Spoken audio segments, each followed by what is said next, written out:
ಓಂ ಗಂ ಗಣಪತಯೇ ನಮಃ. ಶ್ರೀಮಾತ್ರೇ ನಮಃ. ವೈದಿಕ ಜ್ಯೋತಿಷ್ಯದಲ್ಲಿ ರಾಹುವನ್ನು ಛಾಯಾಗ್ರಹ, ಮಾಯೆ, ಮಹತ್ವಾಕಾಂಕ್ಷೆ, ಭ್ರಮೆ, ವಿದೇಶ, ಆಧುನಿಕತೆ ಮತ್ತು ಅನಿರೀಕ್ಷಿತ ಬದಲಾವಣೆಗಳ ಕಾರಕನೆಂದು ಪರಿಗಣಿಸಲಾಗುತ್ತದೆ. ರಾಹು ಗ್ರಹವು ಶುಭ ಗ್ರಹವೂ ಅಲ್ಲ, ಹಾಗೆಯೇ ಅಶುಭ ಗ್ರಹವೂ ಅಲ್ಲ.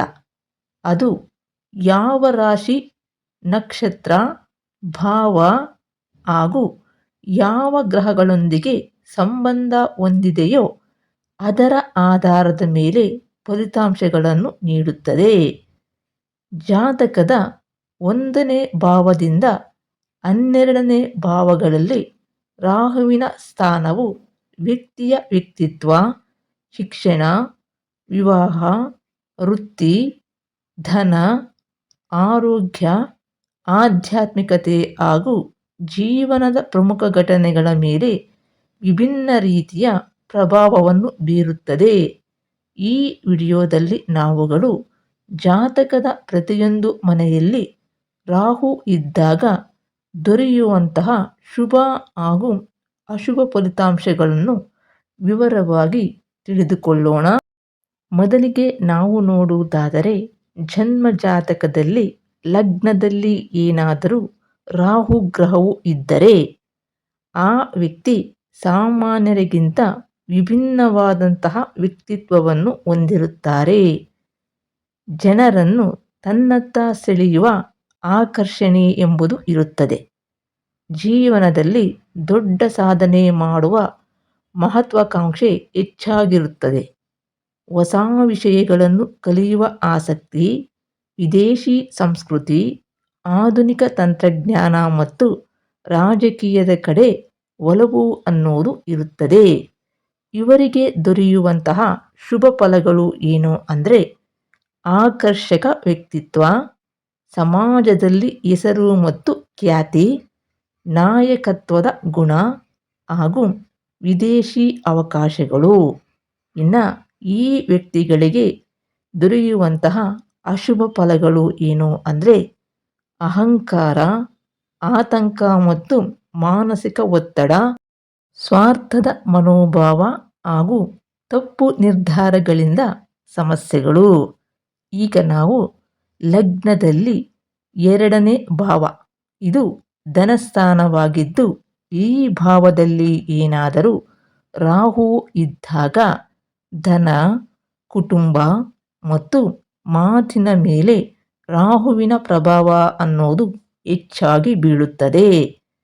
ಹಣ ಸಂಪಾದಿಸುವ ಹಲವು ಅವಕಾಶಗಳು ದೊರೆಯಬಹುದು, ಆದರೆ ಹಣ ಉಳಿಸಿಕೊಳ್ಳುವುದು ಕಷ್ಟವಾಗಬಹುದು.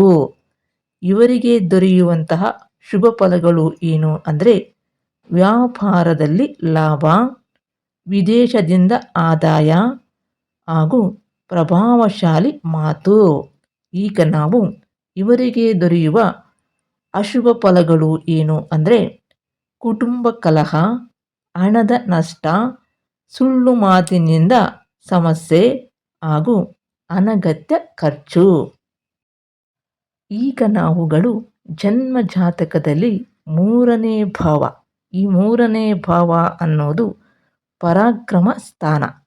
ಇದರಲ್ಲಿ ಏನಾದರೂ ರಾಹು ಇದ್ದಲ್ಲಿ ಇದು ರಾಹುವಿಗೆ ಉತ್ತಮ ಸ್ಥಾನಗಳಲ್ಲಿ ಒಂದಾಗಿದೆ. ಧೈರ್ಯ, ಸಾಹಸ ಮತ್ತು ಆತ್ಮವಿಶ್ವಾಸ ಅನ್ನೋದು ಹೆಚ್ಚಾಗುತ್ತದೆ.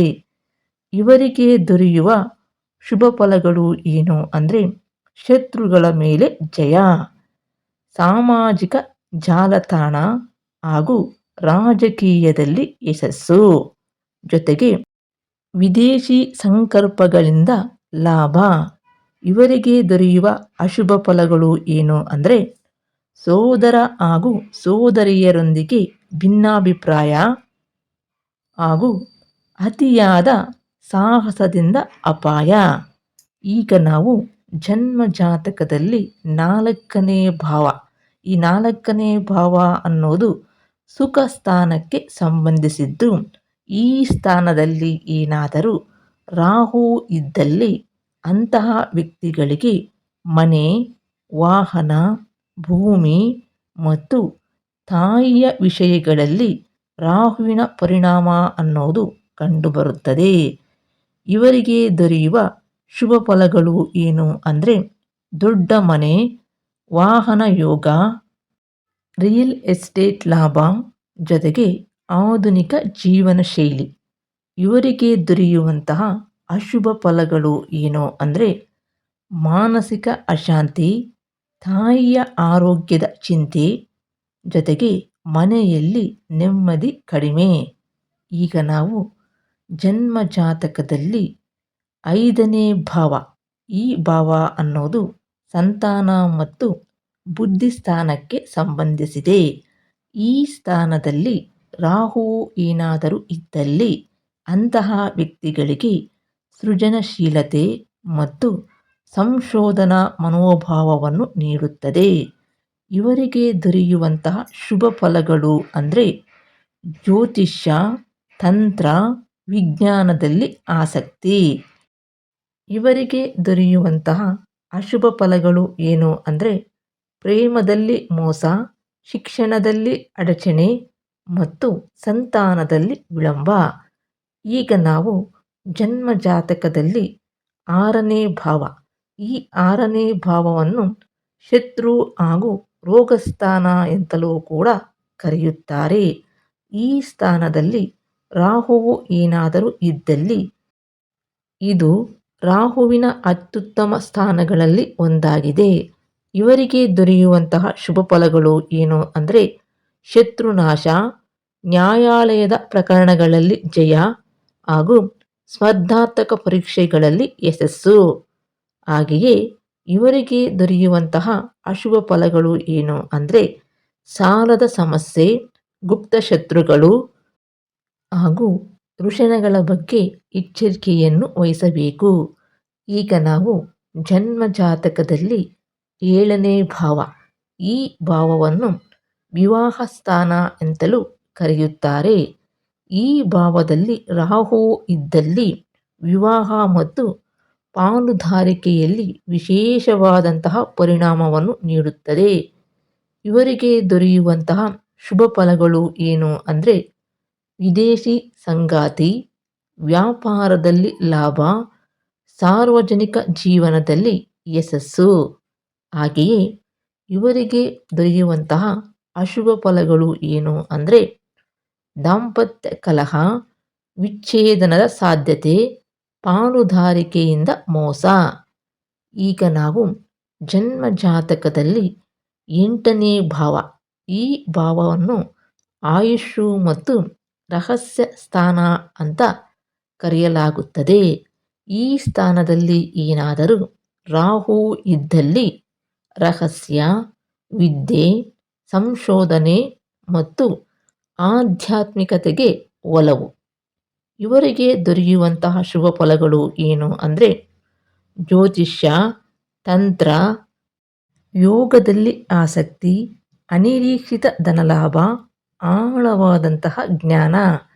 ಇನ್ನು ಇವರಿಗೆ ದೊರೆಯುವಂತಹ ಅಶುಭ ಫಲಗಳು ಏನು ಅಂದರೆ ಅಪಘಾತದ ಸಾಧ್ಯತೆ, ಆರೋಗ್ಯ ಸಮಸ್ಯೆಗಳು ಹಾಗೂ ಜೀವನದಲ್ಲಿ ಹಠಾತ್ ಬದಲಾವಣೆಗಳು. ಈಗ ನಾವು ಜನ್ಮ ಜಾತಕದಲ್ಲಿ 9ನೇ ಭಾವ, ಈ ಭಾವವನ್ನು ಭಾಗ್ಯಸ್ಥಾನ ಎಂದು ಕರೆಯಲಾಗುತ್ತದೆ. ಈ ಸ್ಥಾನದಲ್ಲಿ ಏನಾದರೂ ರಾಹು ಇದ್ದಾಗ ಭಾಗ್ಯ, ಧರ್ಮ ಮತ್ತು ಗುರುಗಳ ಮೇಲೆ ಪರಿಣಾಮವನ್ನು ಬೀರುತ್ತದೆ. ಇವರಿಗೆ ದೊರೆಯುವಂತಹ ಶುಭ ಫಲಗಳು ಏನು ಅಂದರೆ ವಿದೇಶ ಪ್ರವಾಸ, ಉನ್ನತ ಶಿಕ್ಷಣ ಹಾಗೂ ಹೊಸ ವಿಚಾರಧಾರೆ. ಈಗ ನಾವು ಇವರಿಗೆ ದೊರೆಯುವಂತಹ ಅಶುಭ ಫಲಗಳು ಏನು ಅಂದರೆ ತಂದೆಯೊಂದಿಗೆ ಭಿನ್ನಾಭಿಪ್ರಾಯ, ಧಾರ್ಮಿಕ ಗೊಂದಲ ಹಾಗೂ ಅದೃಷ್ಟ ಅನ್ನೋದು ವಿಳಂಬ. ಈಗ ನಾವು ಜನ್ಮ ಜಾತಕದಲ್ಲಿ 10ನೇ ಭಾವ, ಇದನ್ನು ಕರ್ಮಸ್ಥಾನ ಎಂದು ಕರೆಯಲಾಗುತ್ತದೆ. ಈ ಸ್ಥಾನದಲ್ಲಿ ರಾಹುವು ಇದ್ದಾಗ ಇದು ವ್ಯಕ್ತಿಯ ಜೀವನದಲ್ಲಿ ದೊಡ್ಡ ಯಶಸ್ಸು ನೀಡುವ ಸ್ಥಾನ. ಇವರಿಗೆ ದೊರೆಯುವಂತಹ ಶುಭ ಫಲಗಳು ಏನು ಅಂದರೆ ಉನ್ನತ ಹುದ್ದೆ, ರಾಜಕೀಯ ಯಶಸ್ಸು, ದೊಡ್ಡ ಉದ್ಯಮ. ಇನ್ನು ಇವರಿಗೆ ದೊರೆಯುವಂತಹ ಅಶುಭ ಫಲಗಳು ಏನು ಅಂದರೆ ಕಾನೂನು ಸಮಸ್ಯೆ, ಕೆಟ್ಟ ಹೆಸರು ಹಾಗೂ ಅಡ್ಡದಾರಿಯ ಆಕರ್ಷಣೆ. ಈಗ ನಾವು ಜನ್ಮ ಜಾತಕದಲ್ಲಿ 11ನೇ ಭಾವ, ಈ ಭಾವವನ್ನು ಲಾಭಸ್ಥಾನ ಎಂದು ಕರೆಯಲಾಗುತ್ತದೆ. ಈ ಸ್ಥಾನದಲ್ಲಿ ಏನಾದರೂ ರಾಹುವು ಇದ್ದಲ್ಲಿ ಇದು ರಾಹುವಿನ ಅತ್ಯಂತ ಶುಭ ಸ್ಥಾನಗಳಲ್ಲಿ ಒಂದು. ಇವರಿಗೆ ದೊರೆಯುವಂತಹ ಶುಭ ಫಲಗಳು ಏನು ಅಂದರೆ ಅಪಾರ ಧನಲಾಭ, ಪ್ರಭಾವಿ ಸ್ನೇಹಿತರು ಹಾಗೂ ದೊಡ್ಡ ಕನಸುಗಳ ಸಾಕಾರ. ಇನ್ನು ಇವರಿಗೆ ದೊರೆಯುವಂತಹ ಅಶುಭ ಫಲಗಳು ಏನು ಅಂದರೆ ಅತಿಯಾದ ಆಸೆ, ತಪ್ಪು ಸ್ನೇಹಿತರು ಹಾಗೂ ಅನಗತ್ಯ ಖರ್ಚು. ಈಗ ನಾವು ಜನ್ಮ ಜಾತಕದಲ್ಲಿ 12ನೇ ಭಾವ, ಈ ಭಾವವನ್ನು ಮೋಕ್ಷ ಮತ್ತು ವೇದ ಸ್ಥಾನ ಅಂತ ಕರೆಯಲಾಗುತ್ತದೆ. ಈ ಸ್ಥಾನದಲ್ಲಿ ರಾಹು ಇದ್ದಾಗ ವಿದೇಶದಲ್ಲಿ ಯಶಸ್ಸು, ಧ್ಯಾನ ಮತ್ತು ಆಧ್ಯಾತ್ಮಿಕ ಬೆಳವಣಿಗೆ ಹಾಗೂ ಮೋಕ್ಷದ ಮಾರ್ಗದಲ್ಲಿ ಆಸಕ್ತಿ. ಇನ್ನು ಇವರಿಗೆ ದೊರೆಯುವಂತಹ ಅಶುಭ ಫಲಗಳು ಏನು ಅಂದರೆ ಅಧಿಕ ಖರ್ಚು, ನಿದ್ರಾಹೀನತೆ ಹಾಗೂ ಗುಪ್ತ ಶತ್ರುಗಳ ಕಾಟ. ಇದರೊಂದಿಗೆ ಏಕಾಂತದ ಭಾವನೆ. ಒಟ್ಟಾರೆಯಾಗಿ ನಾವು ನೋಡುವುದಾದರೆ ಪ್ರಮುಖವಾಗಿ ಕಾಣುಬರುವಂತಹ ಸೂಚನೆಗಳು ಏನು ಅಂದರೆ ರಾಹುವಿನ ಫಲಗಳು ರಾಶಿ, ನಕ್ಷತ್ರ, ನವಾಂಶ, ದೃಷ್ಟಿ, ಯತಿ, ದಶಾಭುಕ್ತಿ ಹಾಗೂ ಸಂಪೂರ್ಣ ಜಾತಕದ ಸ್ಥಿತಿಯನ್ನು ಅವಲಂಬಿಸಿರುತ್ತದೆ. ಆದ್ದರಿಂದ ಕೇವಲ ರಾಹು ಯಾವ ಮನೆಯಲ್ಲಿ ಇದ್ದಾನೆ ಎಂಬುದರ ಆಧಾರದ ಮೇಲೆ ಅಂತಿಮ ಫಲಿತಾಂಶವನ್ನು ನಿರ್ಧರಿಸಲಾಗುವುದಿಲ್ಲ. ಆದ್ದರಿಂದ ಜಾತಕ ವಿಶ್ಲೇಷಣೆ ಅನ್ನೋದು ಪ್ರಮುಖವಾದ ಪಾತ್ರವನ್ನು ವಹಿಸುವ ಮೂಲಕ ನಿರ್ದಿಷ್ಟವಾದ ದೋಷಗಳನ್ನು ಸಹ ಗುರುತಿಸಬಹುದು. ಸದ್ಯಕ್ಕೆ ಈ ವಿಡಿಯೋನ ಇಲ್ಲಿಗೆ ಮುಗಿಸಿ ಮತ್ತೊಂದು ವಿಶೇಷವಾದ ಮಾಹಿತಿಯೊಂದಿಗೆ ಇನ್ನೊಂದು ವಿಡಿಯೋದಲ್ಲಿ ಮತ್ತೆ ನೋಡೋಣ. ನಮಸ್ಕಾರ.